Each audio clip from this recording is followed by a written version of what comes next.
Ignition sequence start. 6, 5, 4, 3, 2, 1, 0. Liftoff. We have a liftoff.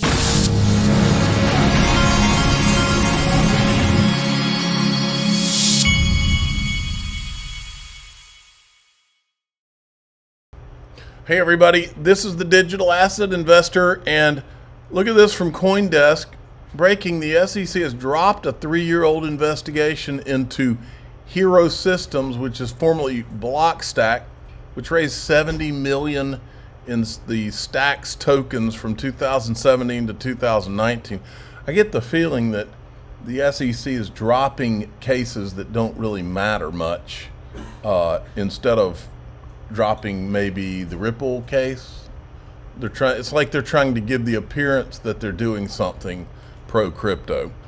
Tyler Winklevoss of ETHgate fame, remember he and his brother, all they had basically was Bitcoin and Ethereum based tokens in the lead up to ETHgate on their platform. Wouldn't list XRP. I don't know if they ever listed XRP. I can't remember. The SEC and Gary Gensler are so corrupt. Today they dropped another sham investigation. Stacks was the first project to ever come in and register with the SEC. This 3-year investigation was their reward. What a disgrace. Then Tyler Winklevoss out of nowhere comes out with this. He just figured this out.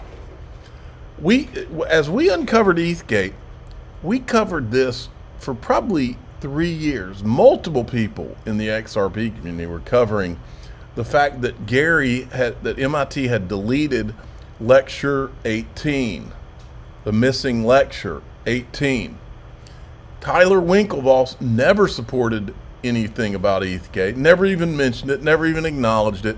But now that the XRP army invented fighting the SEC, now that they are all under attack, as John Deaton warned them early on was going to happen, now they're wanting to find out everything about Gary Gensler's corruption. He says in 2018, Gary Gensler taught a course at MIT called Blockchain and Money. In those lectures, he famously said that 3/4 of the digital assets are not securities. All these lectures are online with one exception, lecture 18. What's up with this, Gary? And I said, where were you for the past 3 years while the XRP army uncovered this and ETHgate, Tyler? He can't answer that because he and his buddies.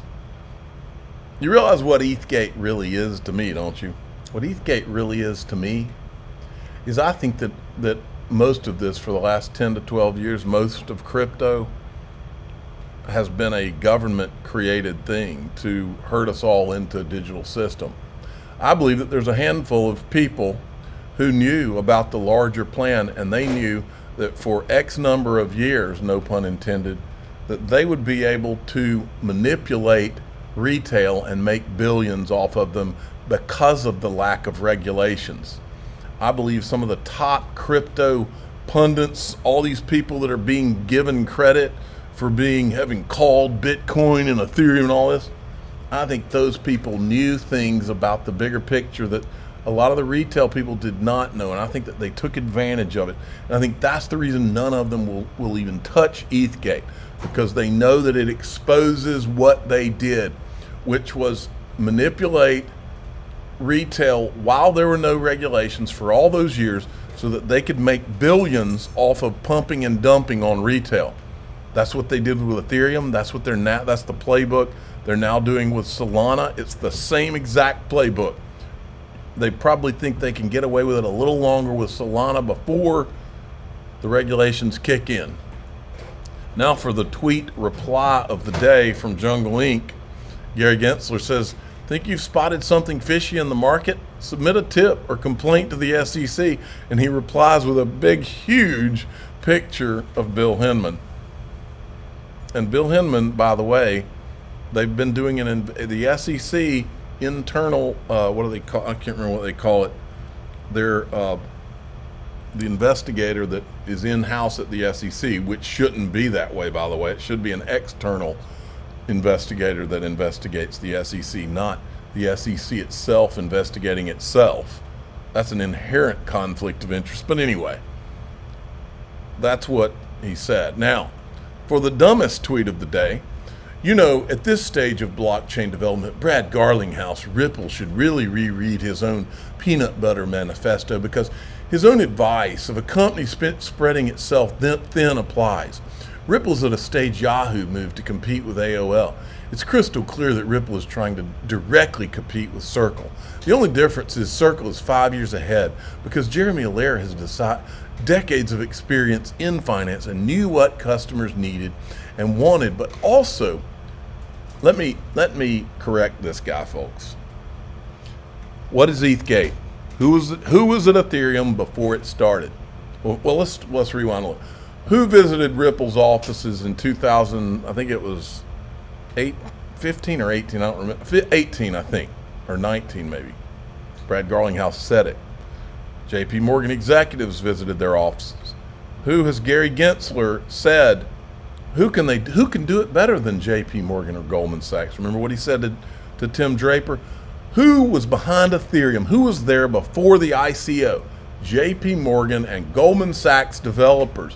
Where's Joseph Lubin from? Goldman Sachs. Where's Gary Gensler from? Goldman Sachs.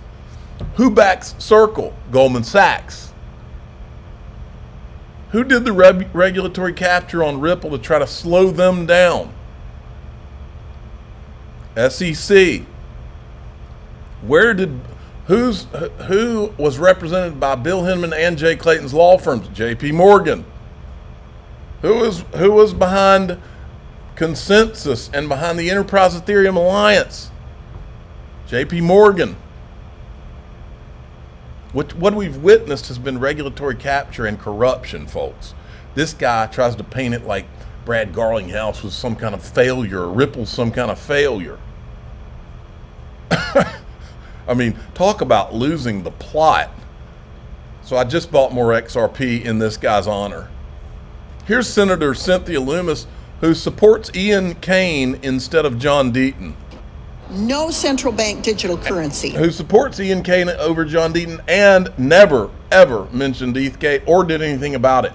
I'm so happy about that because that's a means of surveillance of the American people. But we want to make sure people can have individual wallets for their Bitcoin so they have that sovereign over their own money. We know we want the US dollar to remain strong. And actually having Bitcoin in reserve can help the US dollar remain strong.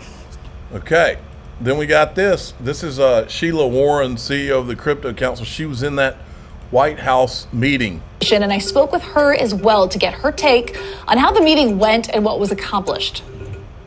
Sheila, thank you for taking the time. Now, you were at a roundtable led by Ro Khanna, which included members of the Biden administration and many crypto-focused groups. What was the most important point that you were trying to get across to officials in the room? Well, I was trying to reinforce, first of all, what all of us were saying, which is that this administration has not been particularly friendly when it comes to crypto, especially not in recent years. But also to really land the point, this is a global technology. Other countries have not waited for the United States to act. And also, this is about more than just financial services. The opportunity is much broader. It's about really architecting a new internet for everybody. So making those points and connecting them together. And how receptive has Washington been lately? I mean, we've obviously heard a lot about changing sentiment on Capitol Hill, but what have discussions with lawmakers looked like for you at the Crypto Council for Innovation? Well, we've always taken the approach this is a bipartisan issue or nonpartisan, truly. Okay, we don't need to know any of that. Let's go on. I wanted to show you this. This is Shannon Thorpe, CME Group, which just did announced the XRP index. Parent organization is International Monetary Market. International Monetary Market is the parent organization of CME Group. Some of the largest shareholders are Vanguard, BlackRock, State Street, JP Morgan. Then Emi Yoshikawa, she and Brad Garlinghouse have both laid it out now. CME will begin offering XRP reference rates and real-time indexes on July 29th. This marks an important step towards the future rollout of financial products to to institutional investors. That's what it's all about, folks. Here come the derivatives. Here come the ETFs. Here come options, all the financial products you can think of. And I believe that Bitcoin and Ethereum were the prototypes for all of this, folks. That's what I think that we've been watching. Now, in DAIXRP.com, we're going to go more into what I think it's always been about, which is XRP and the derivatives market. We've been talking about this for years now, folks. I believe we've been right all along. We're going to talk about some of it when we go into DAIXRP. I'm the digital asset investor. I'm not an investment advisor. This is for entertainment purposes only. Please subscribe, hit the like button, tell your friends and family. Away we go.